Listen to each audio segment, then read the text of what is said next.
Sorry, honey, but this show isn't for kids. Hey, wait a minute. Isn't this that one series you already made a video on back when the whole world was stuck indoors because of, a beer, I think? Yes, while I already made a video on the first episode of the Devil May Cry animated series, I decided to revisit that series 4 years later after the announcement of a new Devil May Cry animated series coming soon. When I first wrote this script, the only things we had for the new series were a teaser trailer and a featurette. But now we have an official release date of sometime this April.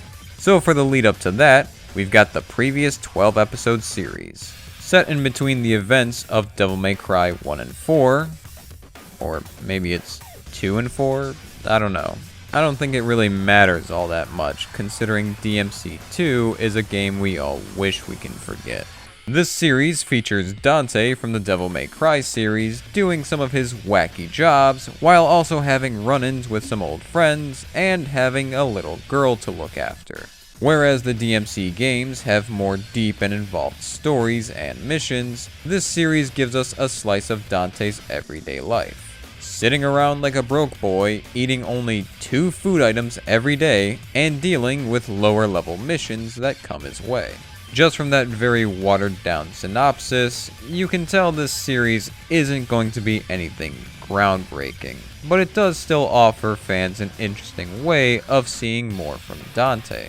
How he interacts with his environment, what a typical job of his looks like, what a typical day of his looks like, and what he feels and takes away from interactions with others. Again, in the timeline, this was set back when Dante still had some charisma, but was less over the top and more so closed off. The Dante we see is a more depressed one who continues to struggle coping with various traumatic moments from his past. Add on his snail's paced business and the fact that he feels all alone after losing his family and becoming distanced from his previous partners, and yeah, we have a very specific version of our protagonist to follow. Is that better or worse than getting more of the personality we all love from the games? That's up for debate. But anyways, I'm going to be revisiting all 12 episodes. Yes, that includes the first one. I know I already made a video on that, and it is still worth checking out if you haven't seen it. But I still want to revisit that as well and compare my thoughts from the past and add in anything I missed from the past video. Now then, let's start the party! Episode 1. Devil May Cry. Hey, that's the name of the show. Ruben Langdon narrates every episode title except for this one, so I have to use text-to-speech. :P. Quick update, YouTube is being a little more strict on where mid-roll ads can and can't be placed in each video. To make this easier on me and for the overall viewing experience, I'm going to be implementing ad breaks into each new video themselves. So some videos will have a 1 second long break period between segments. I'll also utilize these to include my own advertising segments or anything I'd like to share, like any upcoming content or other people's content. I'm also contemplating uploading the original cuts of these new videos without these breaks as MEWTWO-MILLION channel member exclusive content. If I do decide to do that, I'll let you know in another one of these break segments. Thank you, and now let's get back to the video. The first episode opens with Dante entering a bar for a strawberry sundae. See? What did I tell you? Clear sign of depressed Dante. Nobody who doesn't hate themselves would order a strawberry sundae over any other flavor. But really, he's here to slay the demons, posing as the bartender and patrons. We even get a small taste of the, admittedly, pretty mid action sequences throughout the rest of the series. Yeah, this is a bit of a weird first action sequence, since we get this gun spinning shot that looks like it's the gun rapid firing, but lacking any visual and sound effects. And this moment that makes me ask, does Dante have the Force or something? How did he just summon the rebellion like that? Bingo. Wow. On to the main event. we return to Dante ordering a pizza. Sorry, sir, we're closed. Ahoy there, Krusty Krab! How can I help you? My usual pizza. Pizza? Of course we have pizza. Yeah, right. Mr. Our Krabs. delivery squid will bring it right over. You got money, right? My tab? Ah, don't sweat the small stuff. Also, Dante is thankfully voiced by his mainstay voice actor after DMC3, Ruben Langdon, and not, I should have been the one to fill your dark soul with light. Sadly, he won't be voicing Dante in the new series. They're doing the same thing as Total Drama and giving Dante the voice of the series' other mascot. Man, Skeletor did not hold up since the 80s. Not my best work, but you get it. Anyways, Dante's at his shop, the insert game title here, visited by his agent Morrison before he got a reverse Michael Jackson. As part of a new job, Morrison brought with him this little brat, Patty Lowell. I say that, but she, being a kind of opposite to Dante's more laid-back and sarcastic personality, makes for a character who is fun to see on screen with Dante. As for the job, Dante's been sought out to escort Patty to the Lowell estate because, despite living as an orphan, she's allegedly the illegitimate heir to the Lowell family fortune. In short, she's apparently rich, she's an easy target, and she needs to get back home to collect her dead papa's green before these jackasses can. That's all? That's all. I won't do it. You've gotta love this doofus. Dude's gotta keep adding pizzas to his ever-growing tab, but won't take an opportunity to make some money if he doesn't like the job. It makes me want to laugh. Until I compare that to myself. But Dante ends up taking the job anyway after losing at his own coin game. Or he would go on to steal this idea from Morrison? I don't know. Why was he even pretending to be Harvey Dent in DMC2? You should buy yourself a new car. I don't see any romance happening in this car, that's for sure. What the hell are you, 10? What the hell would you know about that? What makes you think you're the expert? Why are you even talking about this? Like I said before, Patty's being targeted specifically by demons trying to stop her from collecting her inheritance. So that means Dante's gotta kick ass while trying not to get this brat traumatized. So much for going pro mode with the combat. And now they're on a train. Is that a picture of your boyfriend? No, it's my mom, you half-wit! And she's a lot prettier than your girlfriend! Mistaking each other's mothers for lovers. How do I make a joke about that without mentioning incest? Also, way to speak lowly of the dead, Patty. Hashtag cancel Patty. Wow, that's one pretty lady. That wouldn't be a picture of your mother, would it? Hey, and you're pretty charming yourself. Oh no, I've seen enough Nickelodeon documentaries to know this guy's angle. You mind if I sit here? Take a seat right over there. As the two stop at a cheap hotel for the night, Patty comes across a picture of what appears to be her mother as an opera singer. Kinda sus considering her mother's allegedly dead, or at the very least, missing. Looks like Patty's been fooled by the demons. Now Dante has to force this weak demon Sid to take him to Patty before she suffers from... You're about to die right now! that. I'm afraid that it is now time for you to die. Hit the road. To think if Dante had chosen a full measure instead of a half measure, this series would have been a few episodes shorter. Too bad for him, this series came out before he'd ever get a chance to watch Breaking Bad. Back at the Lowell estate, we meet the real Patty Lowell, a young woman who knew she'd be targeted by her uncles here, so she turned the media's attention to another Patty Lowell so she could get to the estate unscathed. And it was this Patty Lowell who anonymously hired Dante to be the other Patty's bodyguard out of guilt for endangering an innocent minor. This all culminates in Dante scorning Patty number 2 and uncensoring his rebellion to finish off Uncle Demon. Also, the battle theme here kind of reminds me of At Doom's Gate.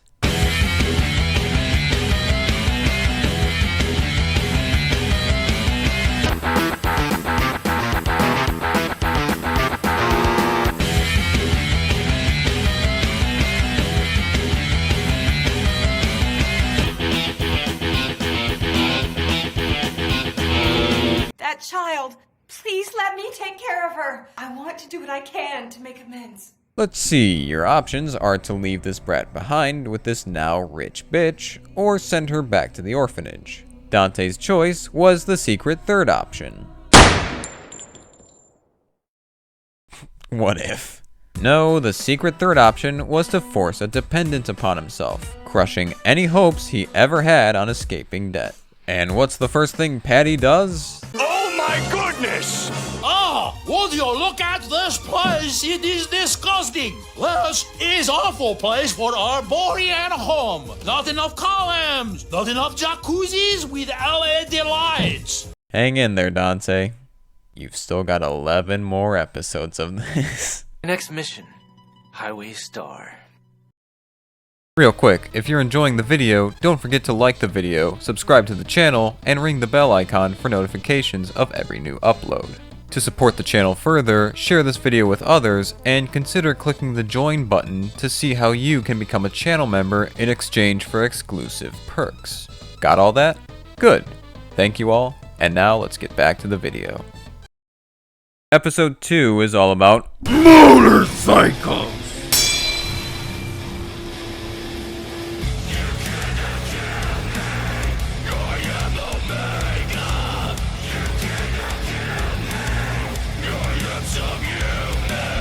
Be prepared for all motorcycle scenes in this episode to be nowhere near as epic as those scenes from the games. Hey, Michelle! What is it? I'm sorry, is that dude's name Michelle? Were his parents so high when he was born that they named him Michelle instead of Michael? If this is a case of a common name for one gender actually being a unisex name, I've never heard that from Michelle until this series. But then, Speed Demon Michelle gets killed by a real demon. Or he just wiped out like an irresponsible motorcyclist. This dude was moving at I don't value my life speeds after all. But hold on to that for a second, because we need to introduce another DMC character into the animated series. Lady, the character so dense, she actually picked Lady as her name after denouncing her real one. And that came from Dante only addressing her as Lady because he had nothing else to call her. Lady lures out this womanizer demon and shoots him up while Tekken music plays in the background. Also, what was she doing at a bingo club? Bingo? Was that part of her plan to catch and kill this demon, or is she a fan of retirement home games? Anyways, she finishes him off while striking a sexy pose for literally no one. She just killed the only other being in the room. Maybe this was her application for the same silhouette treatment Trish and Dante got. Well, actually, she did have an audience. My associate and I represent the highway department. We might have a little job for you. Now we can almost get back to the motorcycles. But first, Lady has to get checked out by a child and force Dante to join her on the job. What the hell is this? He said it! He said the meme 6 months before DMC4! What the hell is this? They came to me with a job, so The hell with this. I'm going home. The leader of this biker gang, Vincent, is camping out here with his crew, waiting for the same biker that raced his sister brother Michelle, and several others who met his same fate. Because Lady knows what she's really after and how to lure it out, she sets up a race between Dante and Vincent, disguised as a wager to decide whether the bikers leave or not. Yeah, Lady never informed Dante that a demon was involved. What a bitch. But look at that smile. Dante's having fun. I love it. But the happiness gets pushed aside once the biker demon Red Eye gets on the road. Now Dante has to take care of a high-speed demon while trying to keep Vincenza from winding up roadkill. Yeah, see, it doesn't work. I tried giving him the female variant of his name, and it sounds like a mistake. Why was his brother's name Michelle?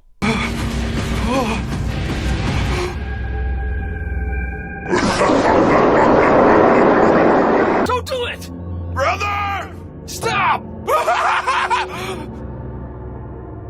I do like this scene where all the sound effects are removed when confronting Red Eye. It gives this moment a very eerie feeling.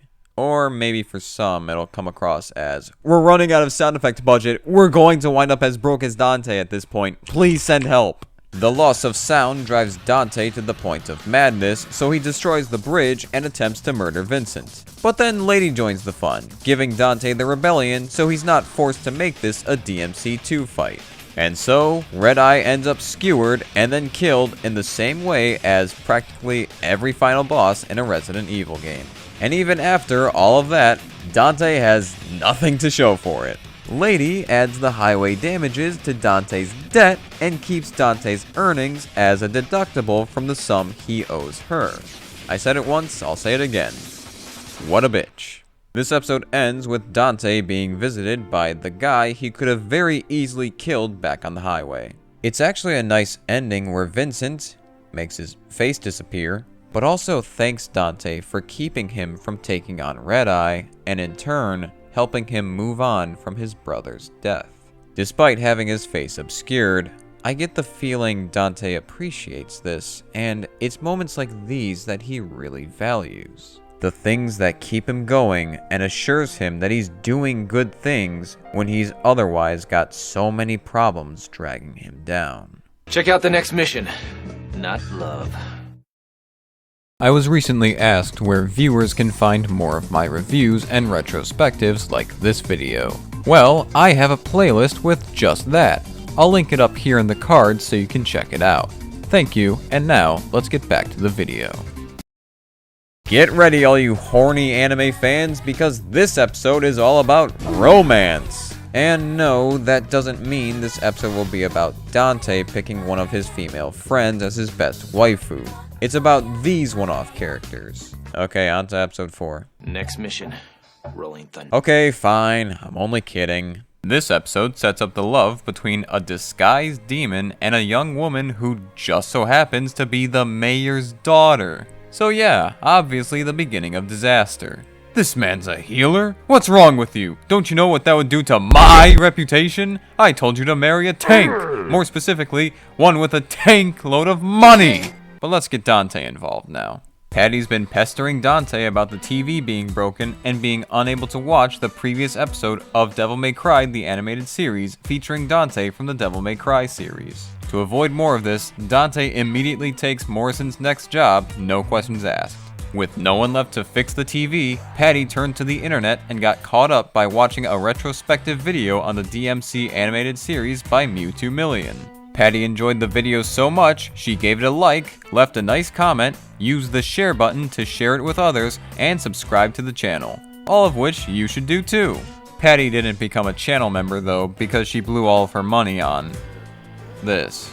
And we all know Dante can't help her out in that department. Do you guys see why I don't do these kind of self-promo bits? This was incredibly stupid. But seriously, doing all that stuff really does help. Anyways, it looks like this time, the mayor himself is in need of Dante's services. The mayor hires Dante to kill Brad, the young man, totally not demon, who's fallen in love with his daughter. What, are you expecting me to say that was a joke or a bit? No, seriously, that's actually what happened. I told you this would become disastrous. Funny enough, the mayor correctly deduced Brad's a demon because he saw Brad use his healing powers on a rose. But he then used that as the only piece of evidence to pin him as the recent city killer just because the murders seemed inhuman. Nah, this was all just an excuse to get the poor to middle class lover boy out of the picture. It always is that simple. But oh no, his daughter heard the whole thing, so she runs off to warn Brad. Whoa, your father, the mayor, hired the half-devil who broke UMVC-3 to assassinate me? No, you're thinking of his brother. Oh. Oh wait, that's not much better. Be gone, thought. I've got to get out of here and enjoy what little life I have left. That's the last time I let my wiener do the talking. You know, because I'll be dead soon. My fate's sealed because of my love for animated women. Motherfuck! If you thought my abridged version of Brad was bad, just wait and see what happens when she returns home. Miss, you're back. Father, Jesus! Leak this clip the next time this guy tries to run for re-election. Let's cut to something with a little less domestic abuse. Ah, Dante at a bar. And look, Brad's there too. Say, what happened the last time Dante was seen at a bar?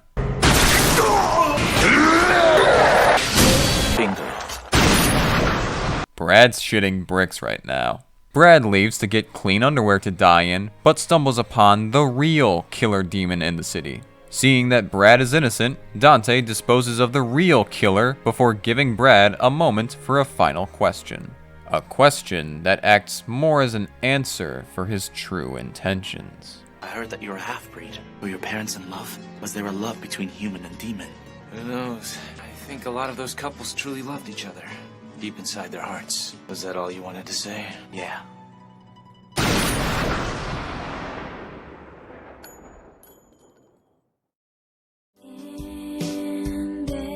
Nah, I'm just messing with you. Dante lets him live. You know, blah blah, empathy and all that. Yeah, let's check back on the other victim now, before the next we see of her is her chained up with a swollen eye socket. Father! Oh!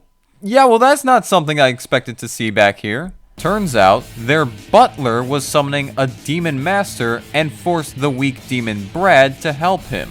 But because of the power of love, or some shit, Brad has a change of heart and now has the perfect chance to make up for his actions.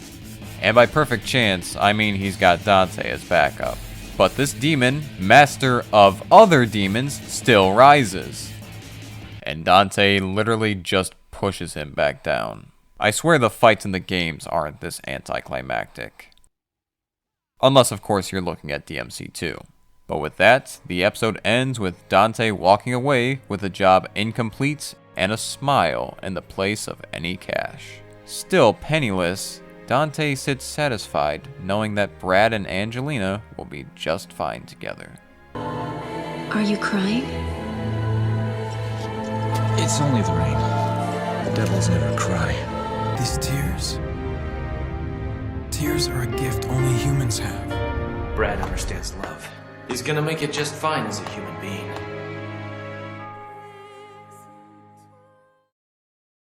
Next mission, Rolling Thunder.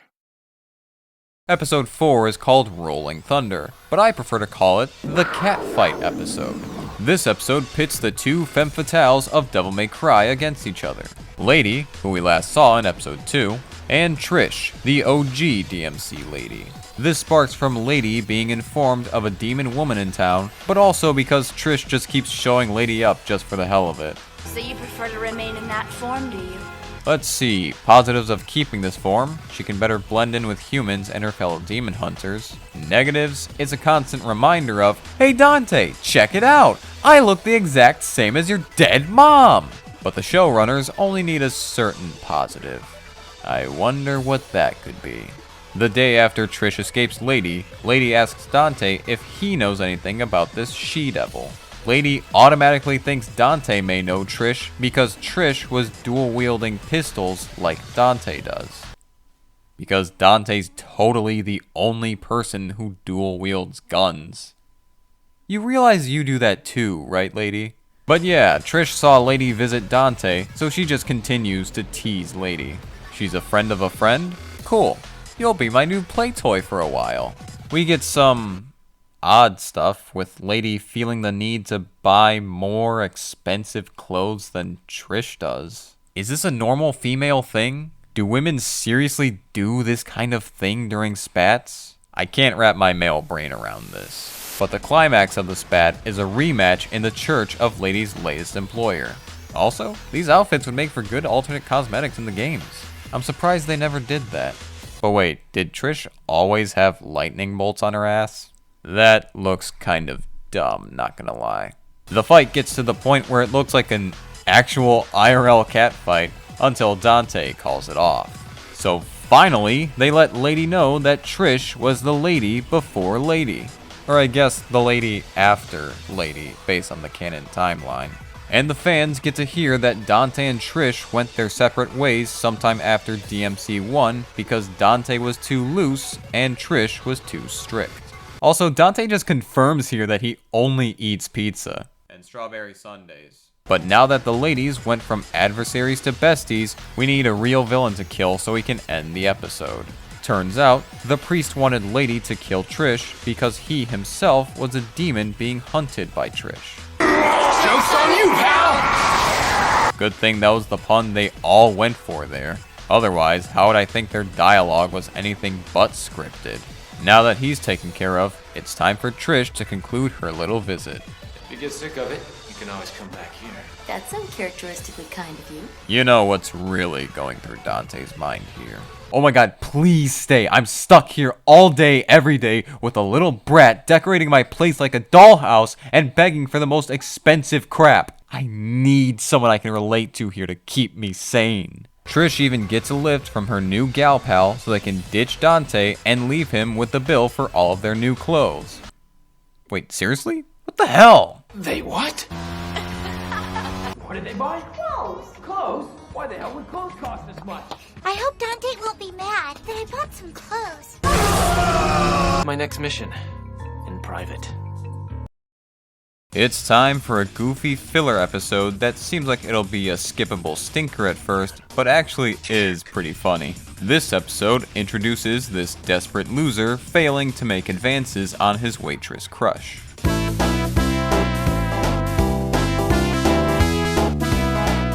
She tells him she's only interested in making advances herself and points to Dante as an example of the type of guy she's looking for. Dante? Him.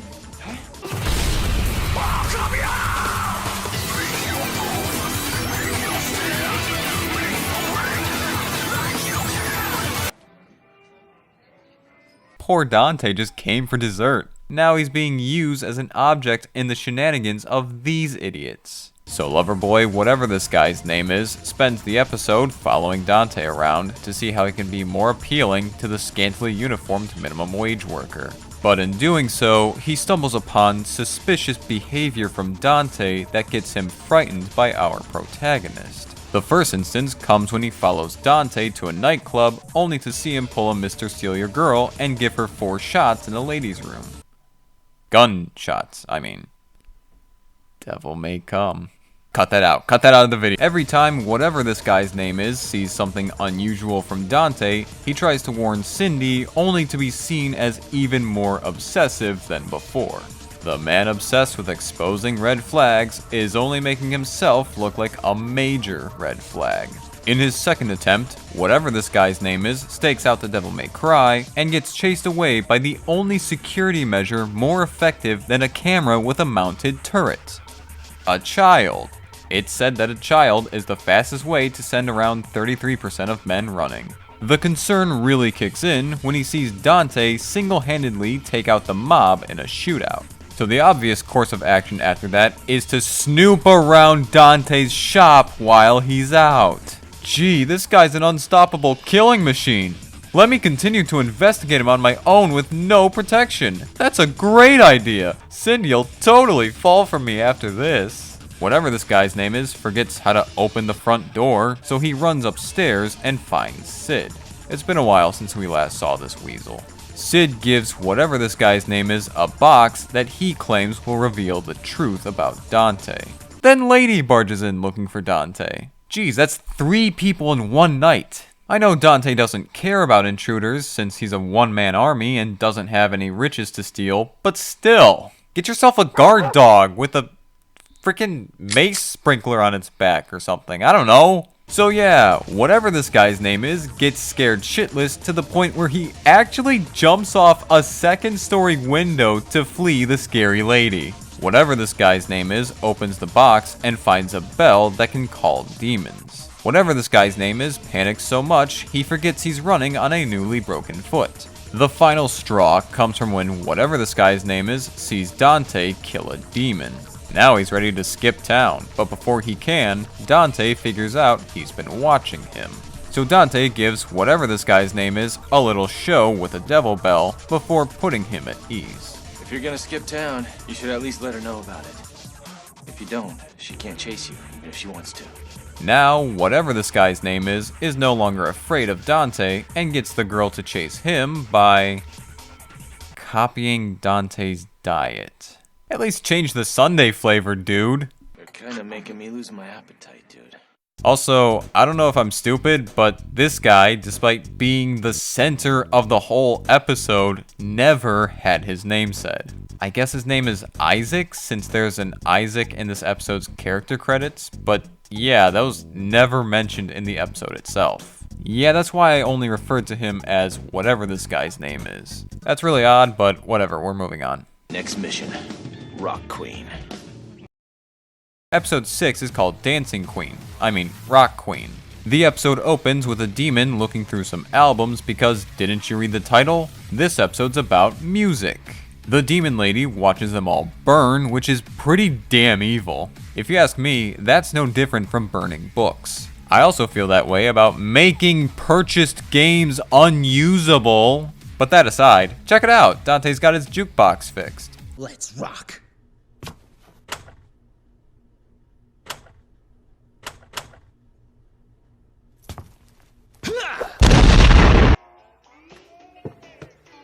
Never mind. Patty comes home to see the aftermath of the jukebox abuse. She sees Dante has a framed record, this being one of his favorites that got scratched and has a front too faded to see the name of the artist. Seems there's a theme going on, who would have guessed, because Dante's next job is to guard some treasure hunters who discovered an abandoned building with mint condition records. Of course, one of the treasure hunters happens to have a genuine record from one Elena Houston, the same record Dante has framed. The music is so exciting, it only gets 2 other guys to dance, very poorly, and it gets the owner to... I wanna say he's dancing, but I don't know. It looks more like this got him excited in another way. Looks like you're punching your munchkin. Ja!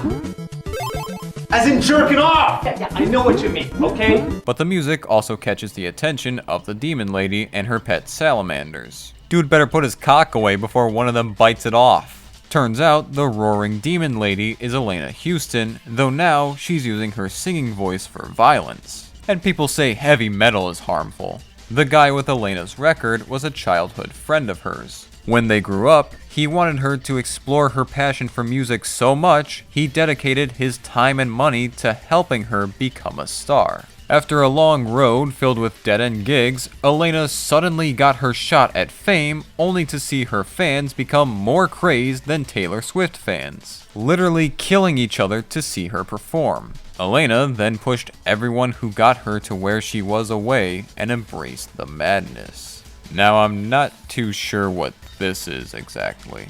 Was she a devil living among humans who lost her developed humanity? Did she make a deal with a devil? Did a devil do this in secret to toy with her and take her over? Did she become a devil because she was that greedy for fame? It's never explained what she is or what all this means. But who cares, because now it's time for her and Dante to face off. But the ending raises even more questions. Like, why and how did stabbing Demon Elena in the throat separate her human and demon forms? If we saw human Elena die, then what exactly is this final scene? Did Elena survive? Did Tim end his own life to reunite with her? Is this a metaphorical way of saying he's finally at peace after receiving closure? But most importantly, are we witnessing Patty doing child labor? Anyways, this episode was pretty mediocre in the grand scheme of things, with Elena's song being the only thing you'll remember this one for. I'll stick to unironically listening to the DMC game soundtracks, thank you very much. Next mission, wishes come true. Oh look, Dante's teaching gambling to a child. Back in my day, that was Pokemon's job before the rating system said no more. Is this Devil May Cry? Gee, did the giant sign outside saying Devil May Cry not make that clear enough for you? This woman hires Dante to investigate a murder that she believes her brother Carrie was falsely charged for. Dante starts simple by visiting the crime scene where we, the audience, can clearly see what killed Carrie's friend was something demonic. That, and the pub owner says the scene looked like something you'd see from a demon. That's enough to get Dante really invested. So his next move is to get himself thrown into the same prison as Carrie, which, might I add, is Devil's Prison, named thusly because it's seriously run by devils. A prison where no one before had come out of there alive. So this frickin' legend here deliberately gets locked up there just to get answers and then breaks out like he was spending the night at a 4-star hotel. This badass got to get what he needed for the job and have fun breaking a record. Now that's Dante. Oh yeah, the mystery. So while fishing one day, Carrie reeled in an artifact with a wish-granting demon. As with any wish granter, there was a catch here. This jackass was very selective with what wish he'd grant. No riches. I want to be the richest man in the world. No way. No power. I want to be the most powerful man in the world. No. No bitches. I want beautiful women. No. But when Carrie passingly said, "Drop dead, you bastard," that was the wish the demon granted. Honestly, a pretty cool and twisted way of handling evil wish granting. What pretty jewels. I shall grant you a wish. Oh great, now Lady's going to end up in Devil's Prison. Now Dante will have to get in and break out a second time. You can go to hell for all I care. I shall grant your wish. Too bad for the wish granter, Dante going to hell was this, but that didn't last long as Dante escaped from hell and came back swinging with what the fans really wanted. What do you mean that has nothing to do with the show?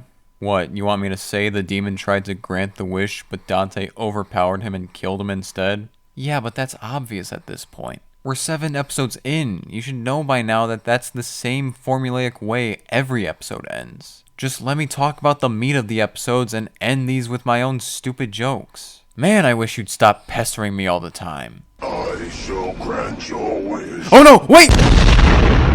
But to set up for future episodes, Sid takes the face of the demon for later use. Dante, you have aimbot. You're just letting him do this. Oh yeah, and Carrie's sister was a ghost girl. Or something, I don't know. Next mission. Once upon a time. Time to break out the DMC timeline wikis because this is a lore episode delving into Dante pre-demon hunting. I'm not an expert on the timeline, but I've got a good enough idea to grasp what this episode's all about. This episode opens with what seems to be some stranger named Ernest mistaking Dante for someone named Anthony, or more specifically, Tony Redgrave.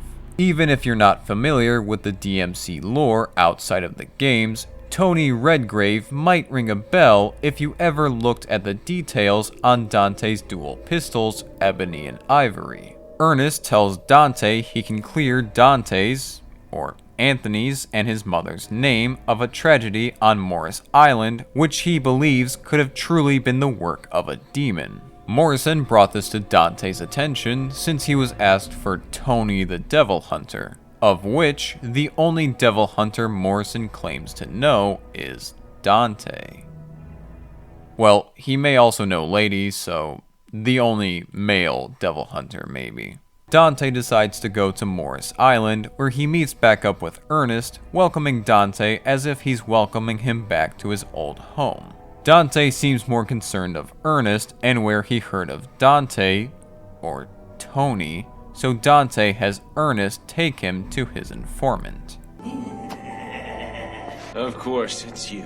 It's Sid, aka Mr. You probably forgot who I was for a few episodes until the writers remembered the series needed an overarching plot of some sorts. But along with that, Mr. You probably forgot who Okay, I'm not reading all that out again for the bit. Sid was the one who gave Ernest the evidence he needed to absolve Tony and his mother. 20 years ago, Morris Island was set ablaze, with Tony Redgrave and his mother being handed the blame. After Sid told Ernest about a demon who could be summoned in the ruins, Ernest became dead set on summoning the demon once more to prove the tragedy was caused by a demon all those years ago. Yeah, just casually summon a demon again who you believe to have been responsible for many past deaths and destruction. That's a wonderful idea. History totally won't repeat itself if you do that. Before that happens, Ernest invites Dante to his place to chat with him and his wife.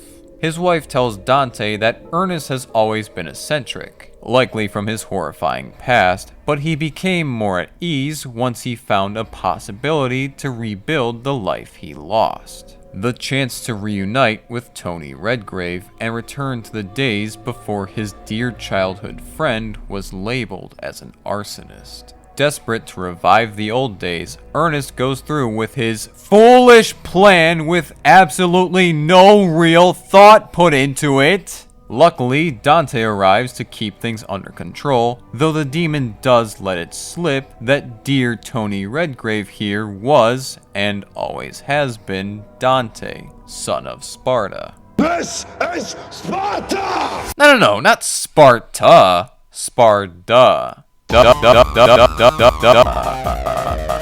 Also, I got all that because I previously saw this episode and had prior knowledge on the DMC timeline. If you were to go into this blind, you probably wouldn't catch all that because this demon's voice filter makes it almost impossible to understand what it's saying. Hearing all of that, Ernest realizes that yes, it was a demon who attacked the island, not Tony. But he also realizes that the demon did so because it was after Tony, or Dante. That demon destroyed this town looking for you, you son of a bitch! I'll never forgive you! Neither will those who die! Do you hear me? Don't you ever come back here again! And that's the note this episode ends on. Ernest, a man who would cling to the past and his happy memories, now ridiculing his old friend and seeing him as the same monster everyone else saw him as back then. And once again, Dante ends up alone. The twist here is that Dante all along was Tony Redgrave, or more specifically, Tony Redgrave was a name he had to take up to live a normal life free from any demons. In the lore, Dante came to Morris Island as a child sometime after demons attacked his home and killed his mother. Then eventually came that fateful day where a demon came looking for him and the town turned on him, forcing another relocation. This time, Dante was able to prevent a repeat catastrophe, but ended up losing an old home and old friends all over again. The next mission. Death poker. Come on, everyone! Let's all take a ride in my balloon/casino! Sweet, baby! Finally, Dante gets a break in this episode. I guess Squilliam Fancy Son is good for something after all. Of course not. In reality, Dante and Co are here to help a man with a gambling addiction. I know Dante will say he'll take any job, but even this feels a bit out of the ordinary. That is, until the game turns into Death Poker! It's the name of the episode. This group of gamblers believes one of them to be King, an infamous gambler who leaves all of their opponents dead. But you know, what gambler says no to a chance to bet on even more money? So everyone keeps playing until they all die one by one. It's true what they say, gambling addictions will kill you. And now Patty wants to play with them. Devil may cry, more like child may die. But when it comes down to a 1v1, Dante finally gets lucky. And then kills the loser. And then he has a showdown with Lady. And loses. What is this, the Netflix series? So was Dante really king? Yes and no. The supposed wife of this poor addict was King, a demon who bestows savage gambling addiction to all of those with items giving her influence. But Dante knew the whole scheme with the accessories because Patty can't keep her hands off of shiny objects. So everything with Dante allowing himself to be overtaken by the addiction and getting shot by Lady was all part of their plan to lure in the real King. So Dante won against the gambling demon by taking a gamble of his own. One that involved possession and getting shot just shy of the heart. But at least Dante got good luck this time. Yeah, I've really got nothing to say about this episode. It happened. It's there for some reason. All of the other episodes in this series I can see a reason for, but this feels even less necessary than the standard filler. Yes, even less necessary than the motorcycle episode, the stalker episode, and the rock queen episode combined. On the stylish ranking, this gets a D for dispensable. But at least this allowed me to make a Squilliam joke at the beginning. Next mission. The last promise. Episode 10 opens with Dante being the prey. Well, only for a few seconds, because then comes Lady to ruin the fun. I just targeted a demon, that's all. A white demon. Lady, you're gonna get yourself canceled if you keep that up. You said you'd take me to the ocean. What the hell do you want to do at the ocean? Go swimming, get sunburned, eat good food. Drown, get any open pores or wounds infected, get stared at by perverts. That aside, the plot moves along because of strawberry sundaes of all things. Whoop-de-flackin-do. That's how Dante gets acquainted with this elf-eared edgelord. While that happens, Trish is also looking for The white demon. Damn, both of the DMC chicks are treading dangerously. But apparently, this white demon, great now they've got me saying it, is known as Sparta's apprentice. I heard rumors like that around town. I just thought I'd give you a little heads up.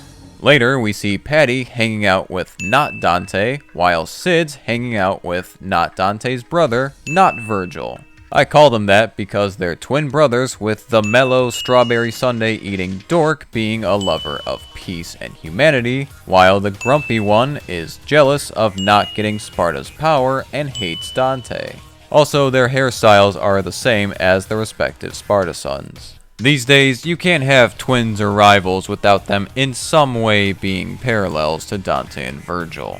And much like Dante and Virgil, events set in motion by a jackass pit these brothers against each other. So you're going after Sparta's son, Dante? If I get his soul, I'll also get the Dark Knight Sparta's power. If you insist on this, then please do it after you've defeated me. Yes, I need more power. Might controls everything. And now my soul is saying it wants to stop you! We've done this song and dance before. Except before, it was done better and gave us a sick video game as a bonus. But when Dante gets challenged by anyone remotely reminiscent of Virgil, he has no choice but to give them the battle they seek. Because their battle was nowhere near as great as any of Dante and Virgil's battles, not Dante battles Dante after his brother, and gets an even worse outcome, an off-screen battle and death. You think Virgil would still be the storm that is approaching if he had either of these two crappy showings? No, didn't think so. In the end though, it's revealed that Sid was playing Ocelot. It was his plan all along to get the brothers killed by Dante for his own scheme. And we'll see that scheme next time on Devil May Cry the animated series. Same devil time, same devil channel. Da da da da da da da da da. Dante! Next mission. Showtime. Oh look, another episode opening in a bar. That's how you know things are going to get crazy. You really shouldn't involve yourself with me. After that guy gets the same fate as anything you chuck in the blender. No, not that blender. The demon goes for the woman. But she has plot armor. Plot armor.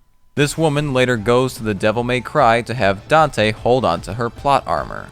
Of course she just happened to show up right after Patty ran out after being upset with Dante. Had she been there a little earlier, things might have gotten awkward between the two.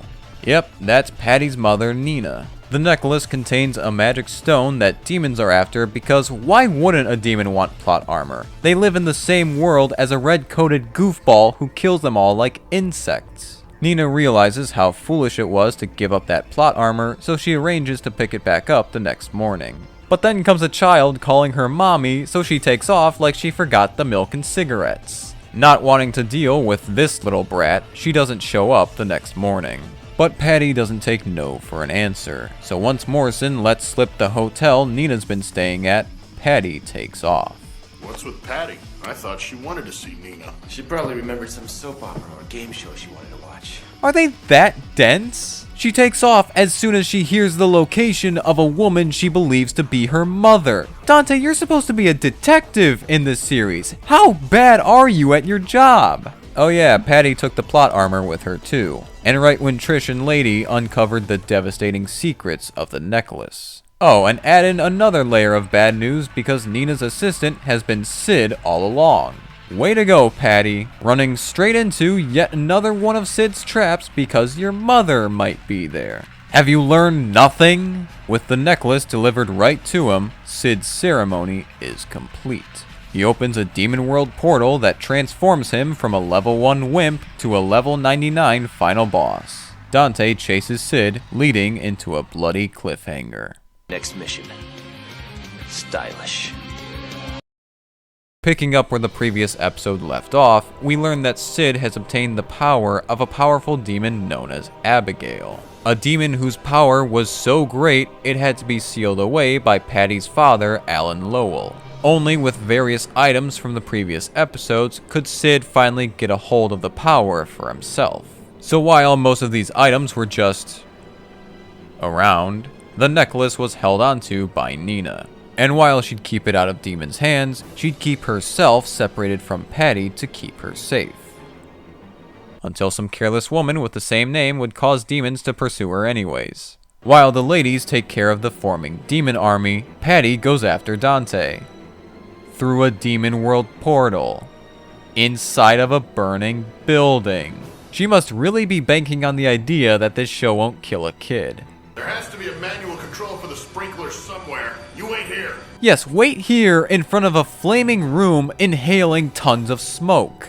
Nina's necklace may be destroyed, but Patty has an exact same one of her own. This gives her the plot armor she needs to shoo away these demons and follow Dante into the demon world. Back with Trish and Lady, Trish gets to surf on a rocket like Dante did back in DMC3. Nice. As an attack on Abigail though, it's not very effective. Patty in the demon world comes across a cross.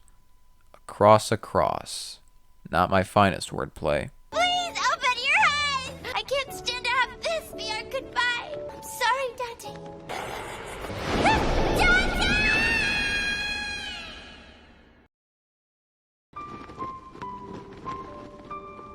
Wait, no, we still have to set up for the next Devil May Cry game. Patty awakens in the human world with Dante pulling an ex machina to save the day. And then the episode reminds us of the title for some reason. Is it really you, Dante? You know another man as good looking as I am? The correct answer is no, by the way. Well, yeah, I don't think Patty was born yet to have met Virgil. Dante gets stabbed even more, but all that does is give him the strength and arousal to finish Sid/Abigail once and for all. And jackpot. As a reward for his victory, he no longer has to keep Patty around. But even though she could be a pain in the ass, Dante does miss having her around. Despite them getting on each other's nerves, Dante still saw a friend in her.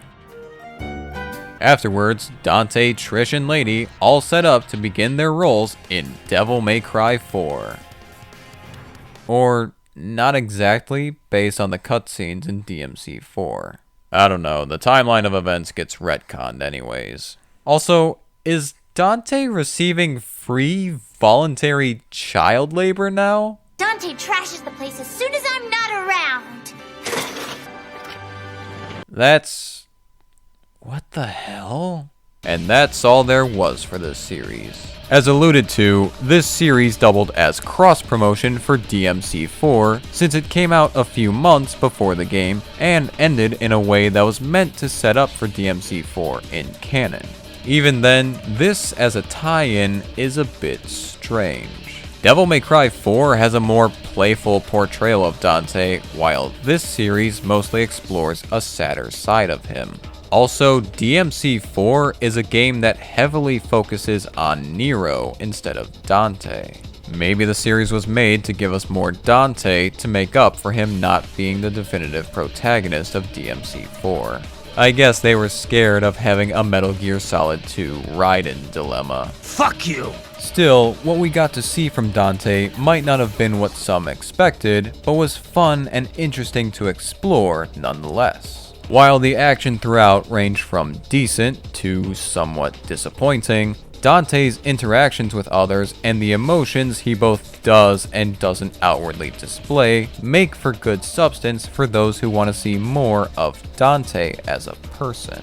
Though when the games often focus on his more bombastic behaviors, it can make the show feel like it's lacking something vital. So the series is definitely flawed and took some different approaches, but all while still feeling very true to Devil May Cry. Something that I can't say the same for the Netflix series. It's not all that necessary of a watch for either fans or newcomers, but those who like seeing more and learning more about the characters and their lives might enjoy this. Well, when it comes to this, you'd be better off playing, or at the very least, witnessing the games before watching this series. If you were to see the animated series as your first exposure to Devil May Cry, maybe it would still stand out as a cool franchise, but the games do a much better job at sticking that landing. And in the world of adaptations of video games, I stand by that this is an example of what they should look like. I still don't think any show or movie adapting a video game series is perfect, but this leans way more on the good side. And not gonna lie, I'd say it's one of my favorite video game adaptations. Better than some stuff like the Street Fighter II animated movie or the CG Resident Evil movies, but below stuff like Mortal Kombat 1995 and Scorpion's Revenge. At least for the time. My opinions on where I rank these shows and movies changes all the time. If you want me to make a video on Netflix's Devil May Cry series... Look, the more I think about that show, the more heated I get. I don't know if that's really something I want to make a video on. If you guys really want to see that, then let me know and I'll give it a shot. Or, if you want to see something else DMC related from me, I'm working on something where I have elements of Devil May Cry crossover with another series. I hope you'll stay tuned for that. As always, thank you for watching. Don't forget to do the typical YouTube stuff if you enjoyed this video. Like the video, subscribe, ring the bell for notifications, and if you want to support the channel and get some neat perks, consider clicking the join button and seeing how you can become a channel member today.